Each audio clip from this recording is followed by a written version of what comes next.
Estás escuchando Radio Primavera Sound, proudly presented by Cupra.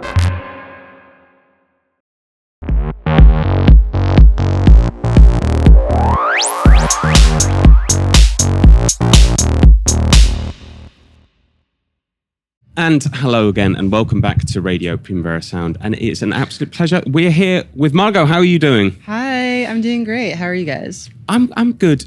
Now, I wanted to ask, I see Marta's made some notes on this question, but Nice. this is a sort of fundamental question I have. Okay. From my own bitter experience, people often don't like music journalists very much. My notes. But people True. I don't think really like you. People You love think you. so? Yes. That's great. I I'm don't glad to agree hear that, it. that people doesn't like journalists, but I do agree that people just adore you. I mean, Oh, that's so sweet. I mean, you're like maybe. a superstar. Oh my gosh.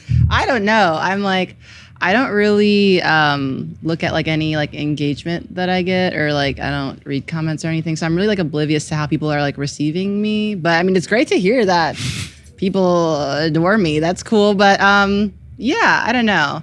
There's like when you said that comment about people not liking music journalists, there's a lot of like songs and like rap verses about like music journalists like with negative connotation. But I don't know.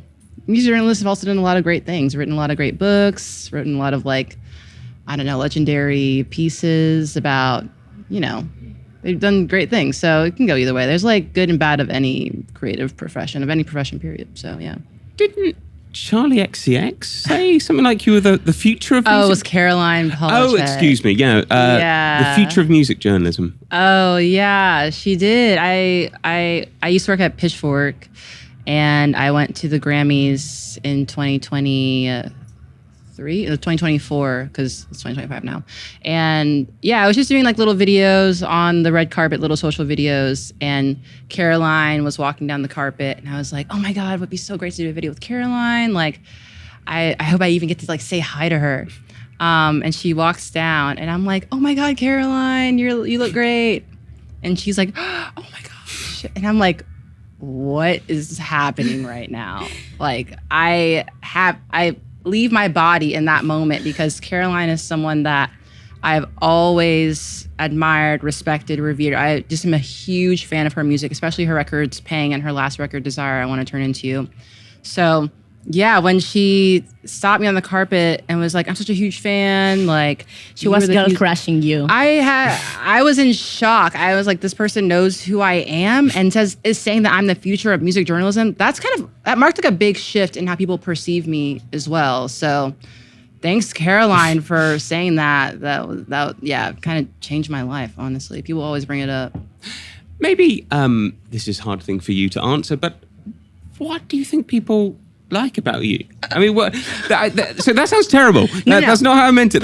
I totally understand what you mean. I'm only gonna say like what people have told me. Like, I think this about myself too, but the feedback that I've gotten, why people like my videos or like my interview style, like my taste, whatever. I mean, yeah, people are a fan of my curation. I have like. People say that I have good taste. I think I have good taste too. Like, but also it's not just like, it's super niche, but it's also very personal to me. Like, I listen to all types of music. I've been thinking about that just being out at the festival today.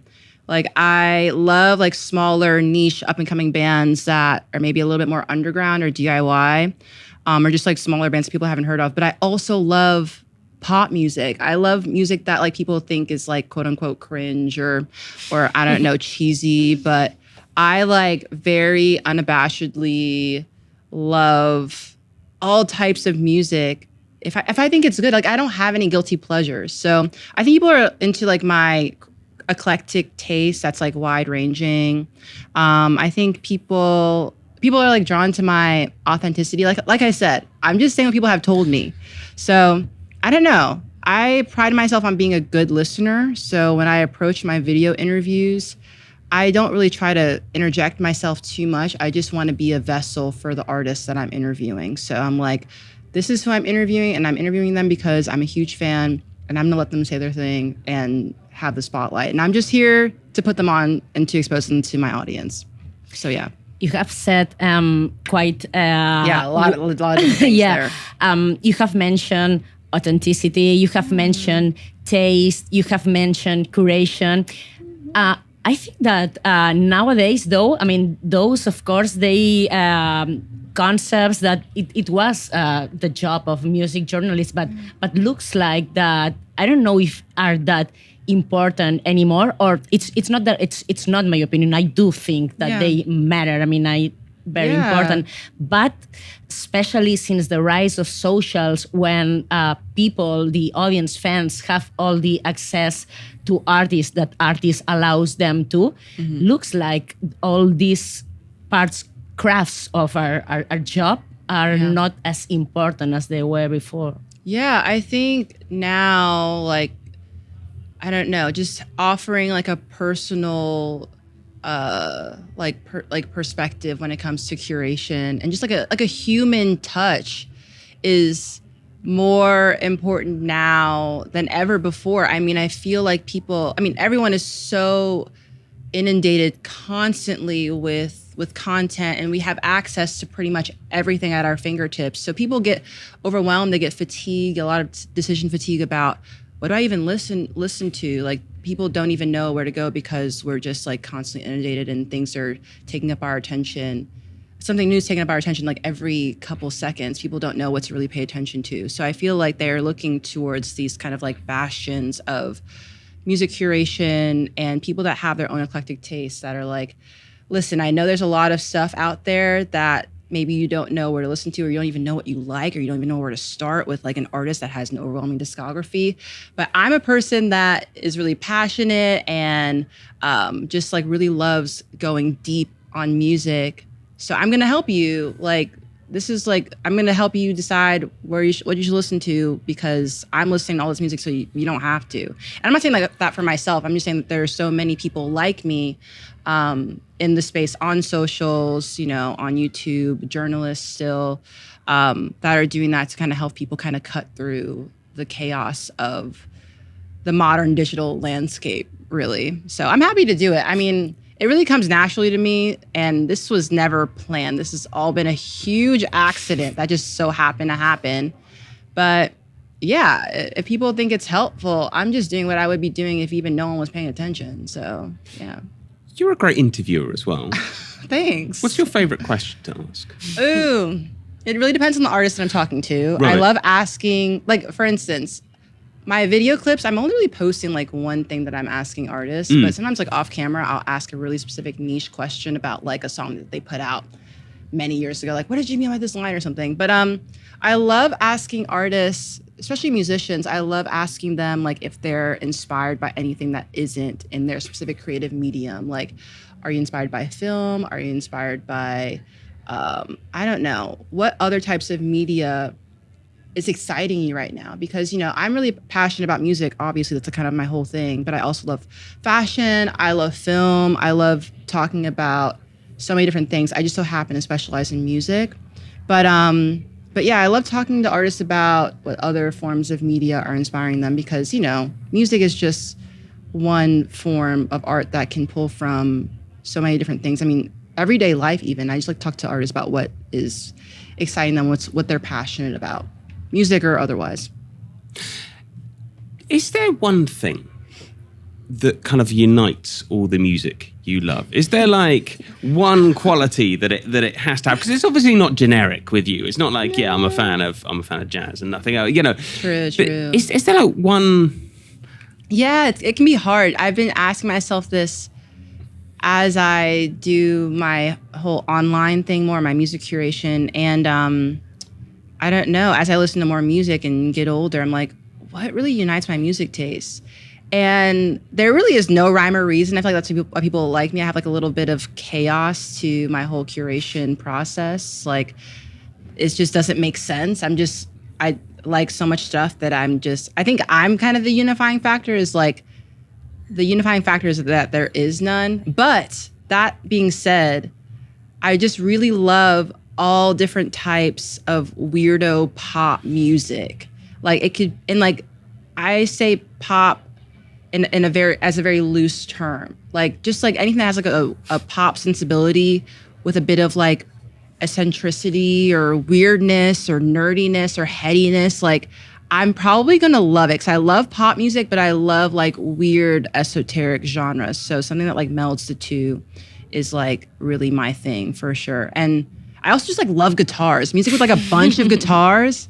I love indie rock like forever, like across time. So if it has a bunch of guitars, I'm probably gonna like it too. But I say that with a little asterisk. So maybe let's move. Like, yeah, definitely weirdo pop music for sure. You were mentioned this kind of je ne sais quoi that makes sense, that something that clicks, that is like, oh, I like this, then no, I don't like this. Mm-hmm.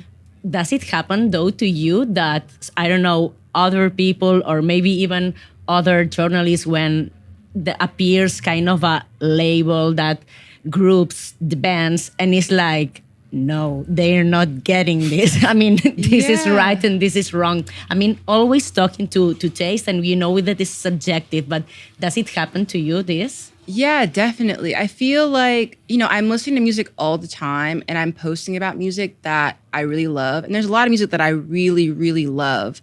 But I also listen to a lot of stuff that I think is really, really just like not doing it for me. I'm not gonna say it's mediocre, but I listen to so much stuff that just like doesn't really hit. It doesn't mean that it's bad. It's just not really like doing it for me.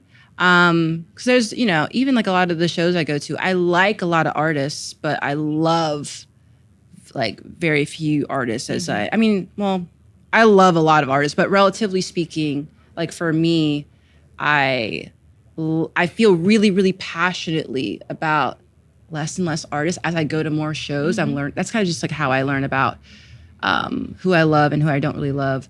But I don't know. Like when it comes to stuff that I'm just like, what am I not really feeling? I'm not really like into, it might be contradicting what I just said about loving guitars, but a lot of modern shoegaze, I'm not really that into it. Because I'm just like, shoegaze is never going to be as good as it was when it was like, you know, in the 90s, you know? But, you know, no shade to all the modern shoegaze bands. Like, do your thing. You guys are obviously prospering right now. There are certain, like, sectors of modern shoegaze that I love, but a lot of modern shoegaze just, like, isn't doing it for me. But an artist that is doing it for me, that is doing great, like, kind of modern shoegaze ambient pop, is Molina, who's an artist from Copenhagen who plays with ML Book. That brand of modern shoegaze, I love, but it's kind of more like minimal ambient pop music, but it's also very distinctly shoegaze to me. So yeah, that's when I'm gonna take Molina's note of her. amazing. I don't know her. Yeah, she's great. I have very many questions I could ask, but unfortunately we have to finish there. Of course. Thank you so much. Thanks for having me. This was so fun. I love being on the receiving end of interviews. I'm always on the like interviewer end, but I also have a lot to say, but I'm okay with also not saying, which is why I'm interviewing. But yeah. Anytime you come back, if you come back next year, you feel free. I love Primavera, so thanks for having me and thanks for wanting to chat. Enjoy the rest of the festival. Thanks a lot. You guys too. Thank you. Yeah.